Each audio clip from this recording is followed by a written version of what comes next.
মচমচে কুমড়োর বেসন ভাজা করার জন্য এক টুকরা কুমড়ো নিয়ে নিলাম, সাথে দিয়ে পাতলা পাতলা করে কেটে নিলাম কুমড়োগুলো। এরপর নিয়ে নিলাম বেসন তৈরি করার জন্য উপকরণ। তো 1 কাপ আটা, সাথে আধা কাপ চাউলের গুঁড়ো, আর সামান্য চিনি, সামান্য লবণ, একটু কালার দিয়ে দিলাম, তো জর্দা কালার। সব উপকরণ ভালোভাবে মিশিয়ে সামান্য একটু চিনিও দিয়েছি, কারণ টেস্টটা ভালো আসার জন্য। তো আস্তে আস্তে পানি দিয়ে একটা সঠিক ইয়েতে প্যাটার্ন তৈরি করার জন্য পানি মিশিয়ে মিশিয়ে মোটামুটি প্যাটার্নটা সুন্দরভাবে তৈরি করে নিয়েছি। এখন হচ্ছে কুমড়োগুলো বেসনে দিয়ে তারপরে তেলে দিয়ে দিলাম।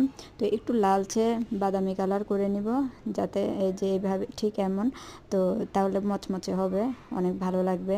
সাথে আপনারা কর্নফ্লাওয়ার ব্যবহার করতে পারেন, তাহলে একটু নরম মুচমুচে হবে।